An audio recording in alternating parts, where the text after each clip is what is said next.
हरिओम। हम लोग तुलसीकृत रामचरितमानस का बालकांड देख रहे हैं और इस प्रसंग में हम भगवान शिव जी की बारात कैसे चली है माँ पार्वती से विवाह रचाने के लिए जब भगवान शिव निकलते हैं तो उसका वर्णन है। और तुलसीदास जी की काव्यकृति और जो मनोरमता है, साहित्य की मनोरमता, कहानी कहानी कहने की जो का की विधि है, जो रुचिकर कितना उसको रुचिकर बना देते हैं, जरा इसका आनंद लेते हैं हम लोग। तो तुलसी कहते हैं, जब बारात जाने से पहले क्या होता है कि वो सब लोग उनकी जो पत्रिका है, लग्न पत्रिका, वो बेचारी जाती है।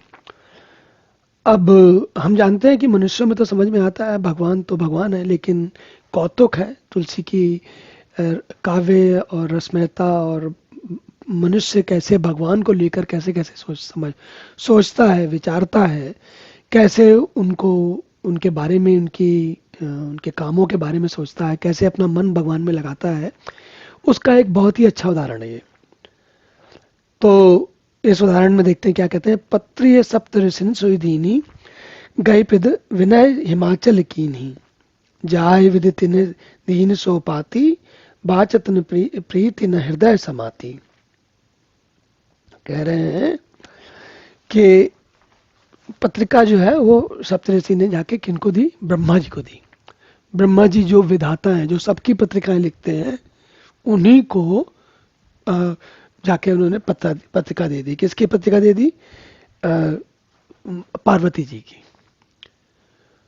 भगवान शंकर की तो पत्रिका की तो मतलब ही नहीं है, पार्वती जी बची जिनके बारे में दिया सकती थी।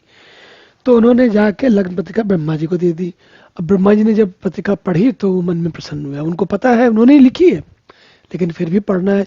देखिए कैसा होता है, कभी कभी हम किसी समारोह में ऐसे होते हैं कि हमें पता होता है कि समारोह में कहाँ क्या होना है, उसके बाद भी जो कुछ हम अपने से कम अनुभव वाले, या जो जो युवक लोग हैं, या जो उत्साही लोग हैं, जब उनका समारोह करके उनके प्रति उनका सम्मान किया जाता है, तो क्या होता है, कई बार जो वयस्क लोग होते हैं वो सब जानते हैं, लेकिन फिर भी मुस्कुराते हुए उसका आनंद लेते हैं। बिल्कुल वैसे ही हाल है ब्रह्मा जी का, भगवान शंकर का और बड़े लोगों का। तो कहते हैं ये सब पढ़ के उसके बाद इतने प्रसन्न हो गए कि पूछिए मत। और सारे उन्होंने जब सुनाई तो सारे देवता जो है प्रसन्न हो गए, देवता प्रसन्न हो गए और फूलों से वर्षा होने लगी। अब ये बात हम लोग अक्सर देखते हैं कि आकाश में से फूलों की वर्षा होने लगी। और ये बात इस प्रकार की बातें कई बार हमारे साहित्य में कही जाती हैं। तो कभी कभी मन में विचार उठता है कि भाई ये कौन से फूल हैं, कहाँ से आते हैं ये फूल? तो ये जो फूल आते हैं, ये हमारे मन में जो अच्छे भाव उठते हैं, हमें जो मन के अंदर जो प्रसन्नता, जो सुख का अनुभव होता है, ये वही फूल है। ये पकौड़ियों वाले या कलियों से निकले वाले फूल नहीं होते जो देवता लोग आसमान से या आकाश से या अंतरिक्ष से फूल गिराते रहते हैं। नहीं तो लेके कैसे आएंगे, वहां से आता है। ये मनुष्य के या चेतन प्राणियों के मन में जो प्रसन्नता होती है, ये प्रसन्नता के फूल हैं जिनकी वर्षा होती है बार बार। तो अब उसके बाद सारे देवता लोग जो है लगे सवारन सकल सुर वाहन विविध विमान हो सगुन सगुन मंगल सुभद करहि अप्सरागान। देखिए ये भी एक मजेदार बात है। अब पुराणों में ये बात कई बार कही जाती है। क्या होता है कि कल्याणप्रद मंगल शकुन होने लगे और अप्सराएं गाने लगी। आप देखेंगे, आज नहीं लेकिन अगर काफी काफी पुराने समय में चले जाएं, और आज भी संभवतः होता ही होगा कई समाजों में, कई परिस्थितियों में, कि जब भी घर में कोई शादी विवाह इत्यादि का कार्य हो रहा होता है, तो आसपास के जो मोहल्ले के आसपास के नगर के जो परिचित लोग हैं वो इकट्ठे होकर वो गाने इत्यादि करने लगते हैं। ये लोग स्वयं उस विवाह में, जैसे माँ बाप या पति जो जिनके विवाह हो रहा, वो उनकी तरह नहीं जुड़ते, बल्कि ये उन दूसरों के सुख का सुख ले रहे होते हैं। और उसका आनंद ले रहे होते हैं। तो जो ये अप्सराएं गाने लगती हैं, ये वही अप्सराएं हैं। कौन अप्सराएं हैं? जैसे हमारे नगर में मोहल्ले में होते हैं लोग, होते हैं आसपास वाले हमारे मित्रगण जो हमारे शुभचिंतक होते हैं, ऐसे ये अप्सराएं हैं जो देवताओं के साथ चलती हैं और हर शुभ मंगल कार्य में ये गाने का काम करते हैं। इसको भी हमें ध्यान से समझना चाहिए इन सब बातों को, कि जब अप्सराएं गाएंगी, और यहाँ हमें थोड़ा समझते चलना पड़ेगा, क्योंकि तुलसी का हमने बार बार इस बारे में बात की कि तुलसी की साहित्यिक कृति, उनकी भक्तिमय कृति और उनकी निर्गुण परमात्मा वाली वेदांत का जो कृतित्व है, वो तीनों चीजें साथ साथ चल रही हैं। यहाँ पर स्वाभाविक है जो उनकी भक्ति या साहित्य वो बहुत प्रबल हो चुका है, उसी का प्रभाव सब जगह दिख रहा है। अब देखिए इसी बीच में मैंने अभी कहा, लेकिन तब तक वेदांत सामने आ गया। कैसे आ गया? शिव जी के गण शिव ही सम्मुखन गण करे सिंगारा, जटा मुकुट अहि मौर सवारा, कुंडल कंकन पहिरे व्याला, तन विभूति पट के हरि छाला। देखिए अब ये साहित्य में या भक्ति में ये बात नहीं समझ में आएगी। क्यों? जब इतना विद्रूप हो। कैसा विद्रूप? विद्रूप मतलब विचित्र रूप हो। कैसे? कहते हैं भगवान शंकर ने, शिव जी ने जटाओं का मुकुट बना लिया, सांपों का सांप मोर की तरह सजा लिए ऊपर, और सांपों के ही कुंडल पहन लिए, और शरीर पर विभूति रमा ली, और बागंबर बाघ की जो छाल होती है वो लपेट ली। तो जो हम सौंदर्य या स्वाभाविक, जैसे हम कहते हैं ना सुंदर दृश्य देखने वाली स्थिति, उसमें हम जो कुछ भी जानते हैं उसमें से कुछ नहीं दिख रहा है यहाँ पर। ये बात साहित्य के लिए नहीं कही गई है। साहित्य के लिए तो कुछ हद तक कही गई है, लेकिन भक्ति के लिए नहीं कही गई है। क्योंकि किसी भक्त को भगवान, कम से कम सामान्य भक्त को, और ये भी बात हमें जानना चाहिए कि शिव जी के भक्त सारे एक जैसे थोड़ी हैं, हमारे जैसे थोड़ी हैं, आपके जैसे थोड़ी हैं, सारे पारिवारिक लोग थोड़ी हैं। शिव जी के ज्यादातर भक्त तो वो लोग हैं जो स्वयं अकेले रहते हैं, जो अवगढ़ हैं, जो संत महात्मा हैं, जो जिनका परिवार है ही नहीं। तो उनका जीवन के प्रति जो उनके दृष्टिकोण है, या उनके किसको सुंदर मानते हैं किसको नहीं सुंदर मानते हैं, वो भी एक अलग बात हो जाती है। तो ये जो है, ये कथा सबके लिए चल रही है। केवल जैसे आजकल के समय में देखते हैं ना हम लोग, कभी कभी मल्टी स्टारर पिक्चर होती है, इसमें बहुत सारे स्टार होते हैं। तो वो किस लिए होते हैं? वो इसलिए होते हैं कि अलग अलग प्रकार के दर्शकों को, वो जो अलग अलग प्रकार के जो एक्टर हैं या जो स्टार हैं वो अच्छे लगते हैं। तो वो जब सब लोग उससे जुड़े उसके लिए होता है। तो तुलसी की जो हमने पहले भी चर्चा की, रामचरितमानस महाकाव्य है। आपको कोई रस, कोई अलंकार, कोई दृश्य ऐसा नहीं दिखेगा जो मिलेगा नहीं। यहाँ पर सब मिलेंगे आपको यहीं पर। किसी बड़ी मसाला पिक्चर से ज्यादा, बहुत अधिक मसाला है यहाँ पर। तो कहते हैं अब ये सारी जब उन्होंने, अच्छा यहीं तक नहीं रुके, उसके बाद कहते हैं शशि ललाट सुर सुंदर सिर गंगा, नयन तीन उपवीत भुजंगा, करल कंठ और नर सिर माला, अशिव वेश शिव धाम कृपाला। कहते हैं भगवान शिव जो कल्याण के धाम और कृपालु हैं, उनका वेश ऐसा है कि छाती पर नरमुंडों की माला है, गले में जो नीलकंठ, जो विष उन्होंने विषपान किया था अमृत मंथन के समय, वो अभी तक ठहरा हुआ है। तो ये बात, ऐसी बात क्यों कही जा रही है? देखिए और आगे देखिए, कहते हैं फिर कहते हैं कर त्रिशूल अर डमरू बिराजा, चले बसही चढ़ी बाजा ही बाजा, देख सवही सुरत्री मुस्काई, बर लायक दुल्हन जगनाई। कहते हैं ऐसे वर के लिए कौन सी दुल्हन होगी भाई? कौन ऐसा होगा जिसको कि ऐसा वर पसंद आएगा? कौन सी ऐसी कन्या होगी? और हम जानते हैं कौन सी कन्या है, माँ पार्वती, अंबिका। वो भी वैसे ही, वो भी भगवान शिव जी के बिल्कुल जैसे, जैसे शिव जी हैं वैसे ही उनके लिए पार्वती जी हैं। और पार्वती जी जैसे लोग ही भगवान शिव के अंदर अनन्य भाव से जुड़ सकते हैं। सामान्य व्यक्ति के बस की चीज नहीं है ये सब चीजें। तो ये सब कहने के बाद अब उसके बाद कहते हैं, हाँ देखिए, कहते हैं अब ये स्थिति हो गई जब दूल्हे की होगी बारात नहीं है, अजीब अजीब स्थिति हो गई। विष्णु की बारात अलग, ब्रह्मा के लोग अब देखिए, भगवान विष्णु के साथ जो लोग हैं वो अलग प्रकार देख रहे हैं, ब्रह्मा जी के साथ जो लोग हैं वो अलग प्रकार देख रहे हैं, देवताओं के जो देवता लोग हैं वो अलग प्रकार से सजे हैं, और भगवान शिव जी के जिनकी खुद की विवाह हो रहा है उनके तो जो गण है वो तो भगवान शिव जैसे ही दिख रहे हैं। तो यहाँ पर तुलसी का आनंद देखिए, तुलसी की भाषा का आनंद लीजिए। कहते हैं, विष्णु कहा अस बिहस तब, बोले सकल दिसराज, बिलग बिलग हुई चलो सब, निज निज सहित समाज। कहने लगे कि सब लोग बिलग बिलग अपनी अपनी जो बारात, बारात के अंदर जितने लोग चल रहे हो सब लोग अपनी अपनी बारात अलग अलग लेके चलो, नहीं तो समझ में नहीं आएगा यहाँ कहाँ क्या हो रहा है। और एक और भी बात है, ये बारात ऐसी जा रही है जिसमें अलग अलग स्वभाव के अलग अलग प्रकृति के लोग हैं, तो वो सब आपस में जुड़ नहीं पाते, और ये भी चाहते हैं जब ये बारात लेके पहुंचेंगे हिमाचल के पास, तो भाई हिमाचल के जो स्वागत करने वाले हैं, जो देखने वाले हैं, उनको भी तो थोड़ा सा धैर्य होना चाहिए, नहीं तो वो बेचारे सब डर जाएंगे अगर भगवान की शिव जी की बारात जैसे सारे लोग देखेंगे तो। और ये बात हमें आगे देखिए, हाँ कहते, बर अनुहार अनुहार बारात न भाई, हंसी करे परपुर जाए। दूसरे शहर में जाके क्या हमारी, पराये नगर में जाकर क्या हमारी हंसी कराओगे? तो विष्णु भगवान की बात सुनकर देवता मुस्कुराए। अब ये जो जो जिस प्रकार जो दृश्य बन रहा है वो तुलसी की काव्य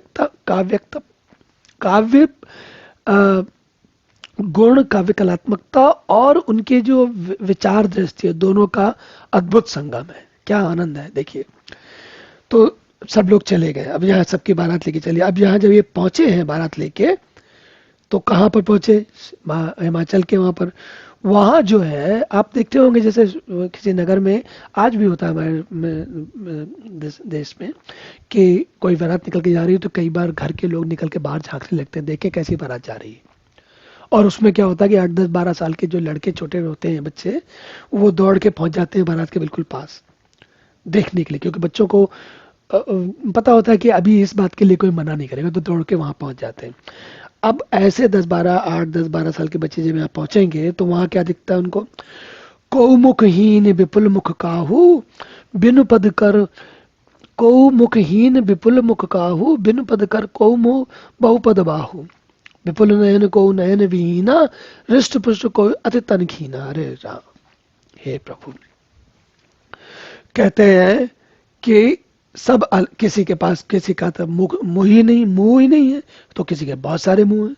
कोई बिना हाथ पैर के है तो किसी के बहुत सारे हाथ पैर हैं। किसी के बहुत आंखें हैं तो किसी की एक भी आंख नहीं है। कोई बहुत मोटा ताजा है तो कोई बहुत ही दुबला है। ऐसे देख के, और सब एक से एक अपवित्र वेश, तनखीन कोई अति पीन, पावन को अपावन गति धरे, भूषण कराल कपाल कर सब सद्य सोनित तन भरे, खरस्वान सुअर सकाल मुख गण बेस अगणित को गने, बहुजिन प्रेत पिशाच जोग जमात वर्णत नहीं बने। हे प्रभु, ऐसी स्थिति है, कोई दुबला है, कोई मोटा है, कोई पवित्र है, कोई अपवित्र वेश है, कोई भयंकर गहने पहने हैं, कोई हाथ में कपाल लिए, सबके शरीर में ताजा खून लपेटा हुआ है। जो अशुभ जानवर होते हैं, गधे कुत्ते सुअर, वो सब उनके ऐसे मुंह बनाए हुए। हे प्रभु, देखने में बहुत बेढंगे दिखते हैं, विचित्र बात करते हैं।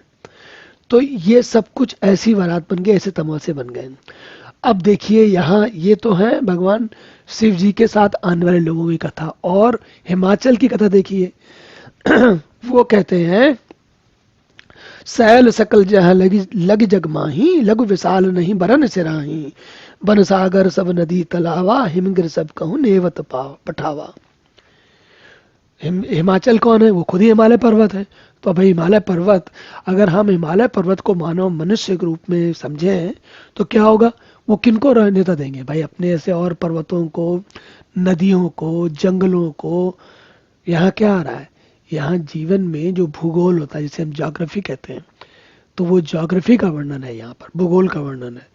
कैसा है कि वन, समुद्र, नदियां, तालाब, वो सबको वो नेता दिया। तो वो सब जो है मनुष्यों का रूप धारण करके, क्योंकि ये तो चलते नहीं, नदियां तो फिर भी चलती, ना वन चले, ना पेड़ चले, ना समुद्र चले, ना पर्वत चले, तो वो सब मनुष्यों का रूप धारण करके वहां पर आ गए। देखने के लिए। काम रूप सुंदर तंधारी, सहित समाज सहित बर नारी। गए सकल तो ही ना चल गेहा, गा वहीं मंगल सहित स्नेहा। पहुंच गए और मंगल गाना गीतकार है। हिमाचल ने बहुत बहुत तैयारी कर रखी, बहुत अच्छा कर रखा, बहुत अच्छी सी बना रखा उन्होंने, बहुत सुंदर बनाया हुआ है, सजाया सजाया हुआ। जैसे होता है ना, जब कोई बड़ी बारात आ रही होती है, किसी बड़े अम, धनी व्यक्ति की बारात आ रही होती है, तो क्या होता है, वो अपने घर के आसपास अपने मोहल्ले को भी सजा देता है। तो बिल्कुल वैसे ही हाल, भाई ये तो राजा है, और वो भी हिमाचल, हिमालय, उनके पास तो बहुत संपदा है, तो उन्होंने तो बहुत कुछ कर दिया। और ये सब लोग होकर, देखिए, सब मन में प्रसन्न हुए, और साथ में जो अच्छे लोग, जो अच्छे दिखने वाले लोग हैं, उनको देखने के बाद सब बड़े प्रसन्न हुए। लेकिन बच्चों ने जैसे ही देखा शिव जी के दल को देखने लगे, जब उन्होंने, बच्चों ने, जो बच्चे देखने गए थे कि बारात कैसे आई है, उन्होंने देखा कि जब जब तक उन्होंने भगवान शिव और देवताओं की देखा तो बड़े प्रसन्न हुए, सुखी हुए। लेकिन जब शिव जी दिखे तो उनको तो लगा डर, ये पता नहीं क्या मुश्किल है, कहाँ आ गए हम लोग।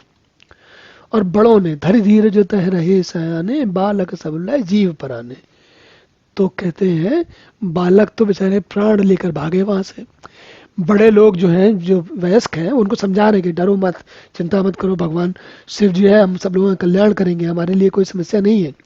लेकिन किसी को बात कहाँ समझ में आता है, छोटे बच्चों को थोड़ी बात समझ में आती है, तो घबरा के भाग जाते हैं।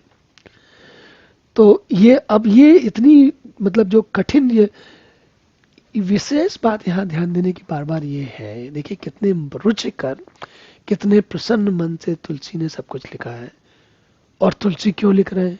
क्योंकि भगवान राम उनके हृदय में बसे हुए हैं, और भगवान राम को ध्यान करके उनकी कथा को तुलसी स्वयं भी उसमें रमे और हमको भी रमा रहे हैं।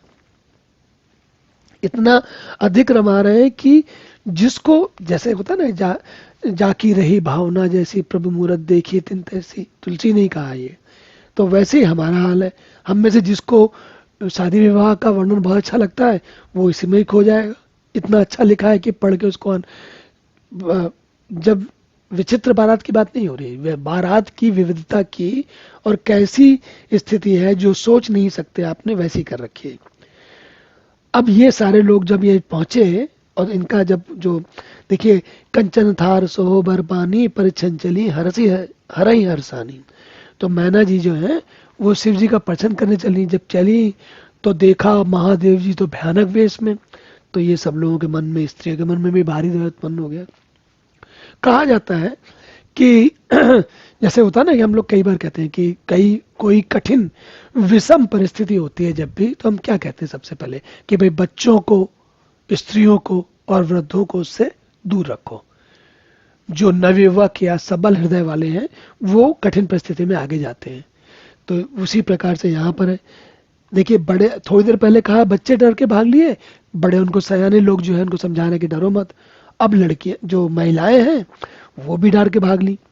और भागी तो कहाँ पहुंची, सब लोग पहुंच गए जनवासे में, और पार्वती जी को बुला के बोले, अरे ये तो विलाप करने लगे, दुखी होने लगे, अरे आंसू इतने भर गए, भगवान ने तुमको इतना सुंदर रूप दिया है, और तुम्हें दूल्हे को कैसा बनाया, तुम्हारा दूल्हा कैसा है। तो अब उस दिशा में, अब देखिए कैसे ये तुलसी के मनोरंजन है। कहते हैं कसकीन बरु बौराय विधि जही थी, यही कसकीन बरु बौराय विधि जही, तुम्हें सुंदरता दई जो फल चही, सुरतई सुरत रोही सो बरस बबू रही ला गई, तुम सहित गिरते गिरो पावक, जरो जल निधि मोह परो, घर जाओ अपजस हो जग जीवन विवाह न हो करो।